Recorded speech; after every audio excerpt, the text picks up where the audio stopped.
Hi everyone. सो अभी मैंने एक आइडियाथॉन का वीडियो भी बनाया था, सिस्को आइडियाथॉन 2023 पार्टिसिपेंट के लिए। अगर आपने देखा है तो ठीक है, नहीं देखा है तो कोई बात नहीं। ठीक है, ये इंडिपेंडेंट वीडियो है, बट आइडियाथॉन के कैंडिडेट्स के लिए ये इम्पोर्टेंट वीडियो है। इसमें मैं रेज्यूमे किस तरीके से मैंने अपना रेज्यूमे सोचा है बनाने का, मैंने किस तरीके से सोचा था बनाने का, वो मैं बताऊंगा। ठीक है, अपने अकॉर्डिंग। ठीक है, ये कंप्लीट मेरे अकॉर्डिंग है, मेरी पर्सनल व्यू है।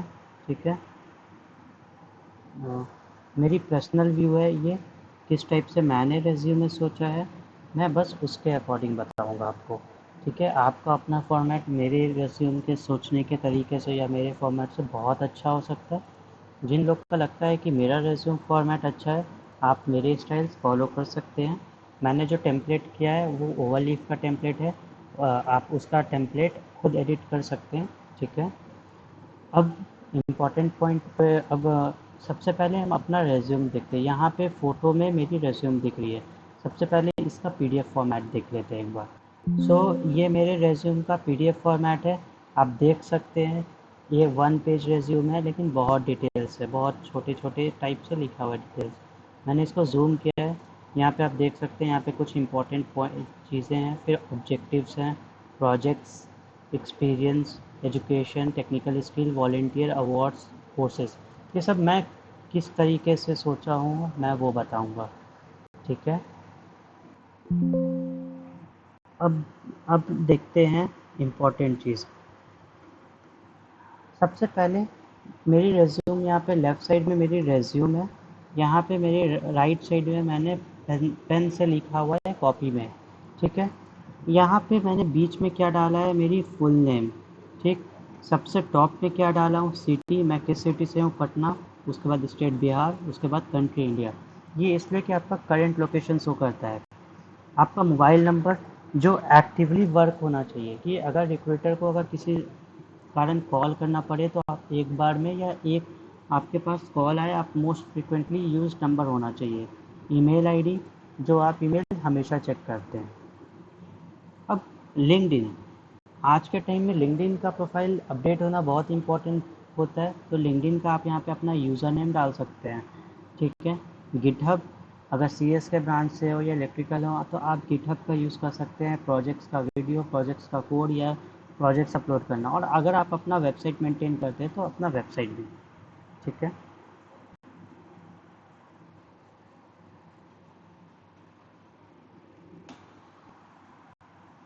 अब सेकेंड पार्ट पे आते हैं, तो यहाँ पे क्या है, ऑब्जेक्टिव।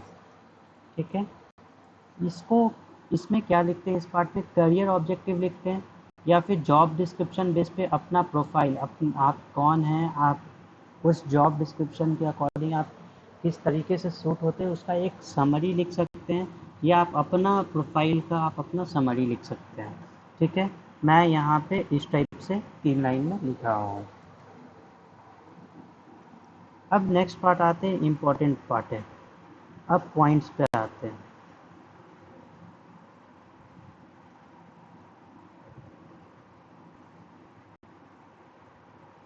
अब प्रोजेक्ट्स पे आते हैं, तो मैंने प्रोजेक्ट्स का हेडलाइन तो दे दिया। अब प्रोजेक्ट, प्रोजेक्ट में बेसिकली अगर देखें तो क्या सब होता है, यहाँ पे मैं नीचे में लिखता हूँ। प्रोजेक्ट में प्रोजेक्ट का नेम होता है। ठीक है, प्रोजेक्ट नेम, आपका क्या रोल था वो होता है, और प्रोजेक्ट के बारे में डिस्क्रिप्शन रह सकता है, राइट। ठीक है, कब बनाएं, व्हेन मेड, ये सब रह सकता है। ठीक है, तो हम लोग प्रोजेक्ट में कैसे एडजस्ट किए वो देखते हैं। मैंने सबसे पहले अपना रोल लिखा, उसके बाद प्रोजेक्ट का नाम लिखा। यहाँ पे आप लेफ्ट साइड में देख सकते हैं, मेरा रोल पहले प्रोजेक्ट में क्या था, UI UX डेवलपर का, और मेरे प्रोजेक्ट का ये नाम था। और राइट साइड में मैंने क्या डाला, मंथ और ईयर, कब मैंने बनाया, अगस्त 2020 में। उसके बाद डिस्क्रिप्शन मैंने बताया, तो पॉइंट वाइज एक अच्छे से डिस्क्रिप्शन लिखा है। और अगर आपका और प्रोजेक्ट्स है तो सेम पैटर्न फॉलो करके आप और प्रोजेक्ट्स ऐड कर सकते हैं, जैसे मैंने अपना सेकंड प्रोजेक्ट ऐड किया। और अगर यहाँ पे आप नोटिस करिएगा तो मैंने लिखा है कि हाइपर लिंक। ठीक है, तो मेरा पीडीएफ, ये तो इमेजेस है ना, पीडीएफ, जब हम यहाँ पे हॉवर करते हैं, माउस लेके जाते हैं, तो यहाँ पे यूट्यूब का लिंक आ जाता है, क्लिक करने पे यूट्यूब का लिंक खुल जाएगा। तो ये था प्रोजेक्ट सेक्शन। अब इम्पॉर्टेंट बात मैं प्रोजेक्ट सेक्शन का बताता हूँ मेरे अकॉर्डिंग। यहाँ पे प्रोजेक्ट सेक्शन आप सुनिएगा तो लोग बोलेंगे कि लेटेस्ट प्रोजेक्ट को ऊपर रखो और ओल्ड प्रोजेक्ट्स को नीचे रखो, लेकिन मैंने उल्टा क्यों रखा? क्योंकि कुछ प्रोजेक्ट्स होते हैं जो मेजर प्रोजेक्ट होते हैं, मतलब जो प्रोजेक्ट अलग हटके है, बहुत बड़ा प्रोजेक्ट है, ठीक है, ऐसा ज़रूरी तो नहीं है वो आपका लेटेस्ट प्रोजेक्ट हो। आपका सबसे इम्पोर्टेंट, सबसे क्लोज प्रोजेक्ट जो है, सबसे इम्पोर्टेंट प्रोजेक्ट जो सोसाइटी में डिफरेंस ला सकता है या फिर कुछ वैल्यू सोसाइटी में वो उसका है, तो मैंने अपने अकॉर्डिंग मेरा ये जो SIH का प्रोजेक्ट था, मैंने उसको टॉप में रखा और रीसेंट प्रोजेक्ट को नीचे रखा। तो आप भी इस तरीके से सोच सकते हैं। अब प्रोजेक्ट के बाद एक्सपीरियंस सेक्शन। तो एक्सपीरियंस में क्या क्या होगा? आप किस कंपनी में हैं, आप आपका क्या रोल है, आपने कब ज्वाइन किया, कब तक काम किए, आपका किस लोकेशन पर वर्क होता था और आपका काम क्या था, डिस्क्रिप्शन। तो देखिए, मैंने बस सेम चीज़ों को वेल ऑर्गेनाइज रखा एक लाइन में लिखने की जगह। यहाँ पे देखिए, देख सकते हैं आप, ये मेरा रेज्यूम बहुत पुराना है, सिस्को के टाइम का, आइडियाथॉन के टाइम का। तो उस समय मेरे पास सिर्फ एक एक्सपीरियंस था, तो मैंने यहाँ पे अपना रोल लिखा। मैंने यहाँ पे जो ऑर्गेनाइजेशन में मैंने किया वो लिखा। यहाँ पे मैंने डेट, स्टार्टिंग डेट और एंड डेट लिखा, लेकिन मैं वहाँ पे लोकेशन नहीं लिखा था। तो यहाँ पे मैं लोकेशन भी लिखूँगा। मैंने अपने रिसेंट मेरा प्रोजेक्ट रेज्यूम देखिएगा तो उसमें लोकेशन यहाँ पे लिखा हुआ है, और डिस्क्रिप्शन, ठीक है। Experience, as a student Bihar engineering के बहुत लोगों के पास एक्सपीरियंस नहीं हुआ, तो आप एक्सपीरियंस में क्या क्या लिख सकते हैं? लेट्स से CS डिपार्टमेंट के आपने थर्ड सेमेस्टर, फिफ्थ सेमेस्टर में कुछ तो इंटर्नशिप किया होगा, या फिर सिस्को में अगर आप अप्लाई करें तो आपने इंटर्नशिप किया होगा, सिस्को AICTE का वर्चुअल इंटर्नशिप, ठीक है, वर्चुअल इंटर्नशिप। क्लियरली मेंशन करिए कि ये वर्चुअल इंटर्नशिप था, वो यहाँ मेंशन करिए। क्यों क्यों कह रहे हैं? क्योंकि आप सिस्को में अप्लाई कर रहे हैं, तो वहाँ इंटरव्यूअर को और वहाँ रेज्यूम जो शॉर्टलिस्ट कर रहा है उसको थोड़ा लगना चाहिए कि आप सिस्को में अचानक से आपका इंटरेस्ट नहीं है, आपने सिस्को बहुत दिन से आप सिस्को के लिए प्रिपरेशन कर रहे थे एंड ऑल। सो इस टाइप से आप सोच सकते हैं, ठीक है। और अगर आप लेट से इलेक्ट्रिकल मैकेनिकल के ब्रांच के और आपका CS डिपार्टमेंट में कोई इंटरव्यू एक्सपीरियंस नहीं है, कोई एक्सपीरियंस नहीं है इंटर्नशिप का या ट्रेनिंग का, तो आपने अपने ब्रांच में लेट से स्टेट इलेक्ट्रिसिटी बोर्ड या फिर कंस्ट्रक्शन डिपार्टमेंट जहाँ से भी इंटर्नशिप की है उसको मेंशन करिए। ये आपका शो करता है कि आप अपने कोर डिपार्टमेंट में आप एक्टिव थे, ठीक है, उसको भी शो करिए।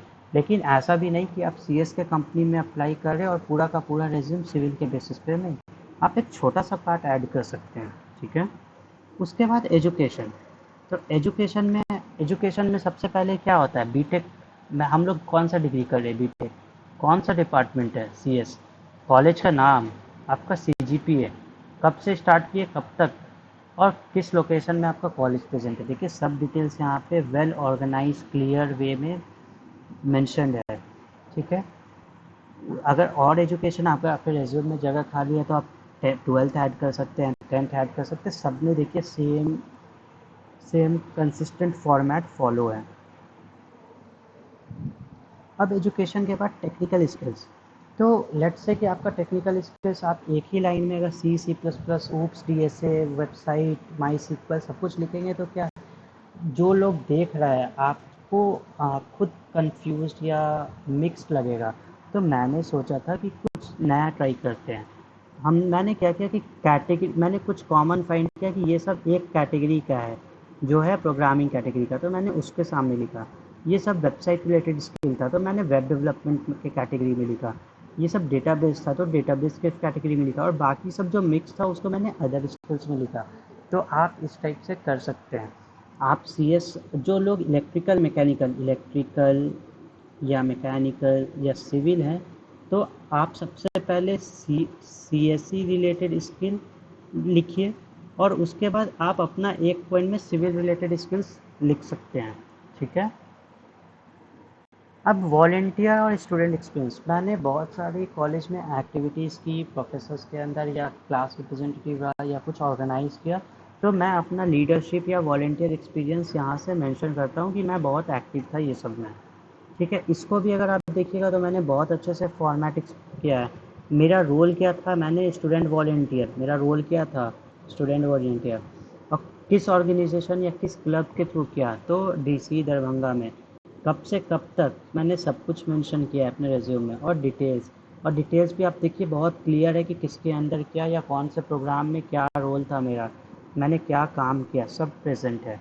तो इस टाइप से चीज़ों को सोचिए।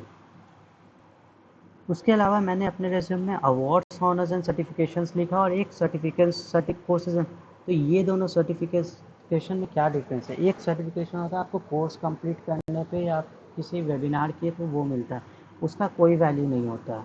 ठीक है, वो बस आपको शो करता है कि आप ये स्किल यहाँ से सीखें, तो उसको मैंने कोर्स एंड सर्टिफिकेशन में डाला। लेकिन कुछ सर्टिफिकेशन होते हैं, जैसे मैं अभी रिसेंट CCNA सर्टिफाइड हुई, या पहले कैम्ब्रिज असेसमेंट का सर्टिफाइड था। ठीक है, तो मैंने उसको इस वैल्यूएबल सर्टिफिकेशन के कैटेगरी में लिखा, अवार्ड, ऑनर्स एंड सर्टिफिकेशन। अब सर्टिफिकेशन भी, कुछ सर्टिफिकेशन हर ईयर मिलते हैं, तो एक लाइन में या फिर चीज़ों को कॉम्प्लेक्स ना करके मैंने क्या सोचा कि मैं क्यों ना ईयर वाइज बांट दूँ। जैसे स्किल्स में कैटेगरी बनाया था मैंने, अवार्ड, ऑनर्स एंड सर्टिफिकेशन में मैंने कैटेगरी बनाया, और कैटेगरी ईयर के बेसिस पे। तो जो सब था मैंने सबको कॉमा के साथ, देखिए कॉमा के साथ ऐड है।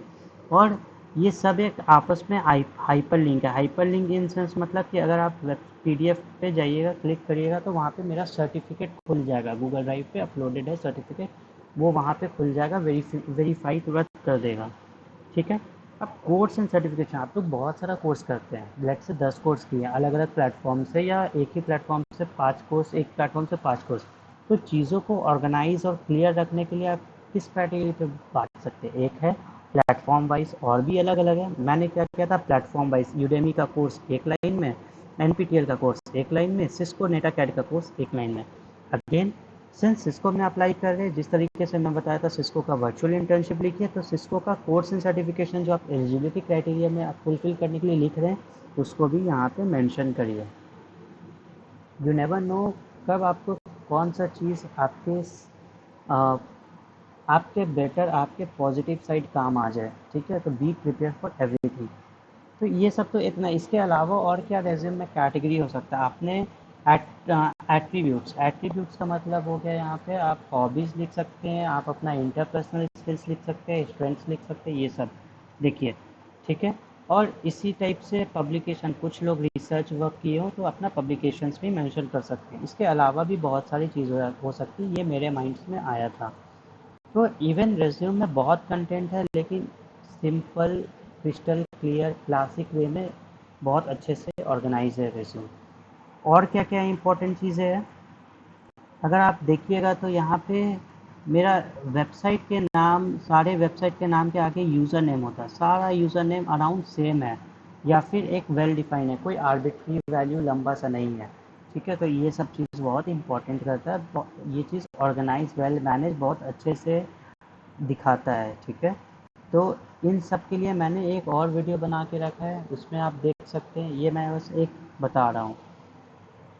अब एक इम्पॉर्टेंट पॉइंट बताता हूँ, जैसे मेरे में तो ये सब सेक्शन था, लेट से किसी के इसमें प्रोजेक्ट सेक्शन नहीं है, लेट से किसी में प्रोजेक्ट सेक्शन नहीं है, या किसी में एक्सपीरियंस सेक्शन नहीं है, तो आप इसको हटा दीजिए, कोई दिक्कत नहीं है। ये एजुकेशन, ये एक्सपीरियंस हट जाएगा, तो ये प्रोजेक्ट के बाद एजुकेशन, एजुकेशन के बाद टेक्निकल स्किल्स आ जाएगा। ठीक है। सेकेंड सिनेरियो देखते हैं, just a minute. Second scenario देखते हैं, एक्सपीरियंस बहुत अच्छा है प्रोजेक्ट से। ठीक है, तो एक्सपीरियंस को यहाँ लिखिए और प्रोजेक्ट को नीचे लिखिए, ये भी कर सकते हैं। ठीक है, अपने अकॉर्डिंग। सिमिलर, अगर स्किल्स बहुत अच्छा है एजुकेशन या प्रोजेक्ट से, तो आप यहाँ पे लिख सकते हैं। मैं अपने अकॉर्डिंग ऑर्गेनाइज किया, आप थोड़ा बहुत ऊपर नीचे कर सकते हैं। मैं लेट से हॉबीज़ नहीं लिखा हूँ, अगर आपका रेज्यूम खाली आप हॉबीज़ लिख दीजिए, या आपके पास कुछ इसमें से कमी है तो आप हॉबीज़ ये सब वर्ड ऐड करके आप वहाँ पे कंप्लीट कर लीजिए। ठीक है, चीज़ों को देखिए मैं ऑर्गेनाइज रखा हूँ, कहीं पे कैटेगरी किसी दूसरे बेसिस पे कैटेगरी बनाया हो तो किसी दूसरे बेसिस पे, और चीज़ें कंसिस्टेंट है। कलर देखिए, सारा पेज कलर है, वेल यूनिफॉर्म, मतलब एक लाइन, सिंगल लाइन में एंड या सिंगल लाइन में स्टार्ट होता है। हर कैटेगरी अगर ये यहाँ पे कंप्लीट हो रहा है तो ये लाइन से पता चल जा रहा है कि कुछ नया स्टार्ट हुआ है, तो ये सब चीज़ें बहुत मैटर करती है।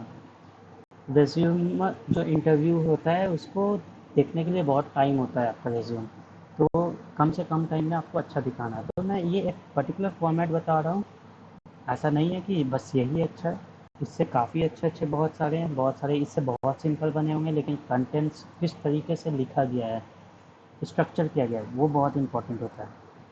तो सेम चीज़ें जो मैंने लिखा वो सब यहाँ पे आप देख सकते हैं।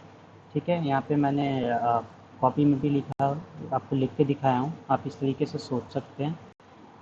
अब मैंने तो यहाँ पे बता दिया कि हाँ, मैंने यहाँ बता दिया कि ये चीज़ है। अब आप मेरे पैटर्न पे अगर रेज्यूम बनाना चाहते हैं तो वो तो मैंने नहीं बताया। तो मैंने सबसे पहले ओवरलीफ यूज़ किया है। Just a minute, red pen use करते हैं। ओवरलीफ यूज़ किया है। ओवरलीफ एक प्लेटफॉर्म है, उस पर मैं टेम्पलेट यूज़ किया हूँ। मुझे याद नहीं है किसने टेम्पलेट बनाया, लेकिन मैंने उस पर टेम्पलेट्स को एडिट किया है। सेकंड, अगर ओवरलीफ आपको यूज़ करने नहीं आता या फिर आप देखना चाहते हैं मैंने कैसे रिज्यूम बनाया, तो इस ये वाला जो 2 वीडियो है 1 और 2, ये दोनों वीडियो में मैं इससे पहले मे बी 1 ईयर पहले या 6 मंथ्स पहले मैंने रिज्यूम पे वीडियोस बनाया था, उसका लिंक्स है। तो आप इसको जाके चेकआउट कर सकते हैं। इसमें से भी आपको बहुत सारी इन्फॉर्मेशन मिलेंगे, या फिर रेज्यूम मैंने कैसे एडिट किया, एग्जिस्टिंग टेम्पलेट को मैंने अपने लिए कैसे एडिट किया, मैं वो सब उसमें बताया हूँ इन वीडियोस में। कुछ हेल्प के लिए आप मेरे लिंक्डइन पे कनेक्ट हो सकते हैं, मेरे ईमेल आईडी पे कनेक्ट हो सकते हैं। ये मेरा व्हाट्सएप ग्रुप है इंटर्नशिप, जॉब इंटर्नशिप अवेयरनेस करने के लिए।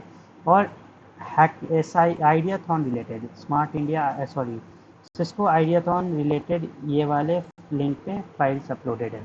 ठीक है, इस ये वीडियो स्पेशली जिन जो लोग सिस्को आइडियाथॉन में बैठते हैं वो ज़रूर से देखें।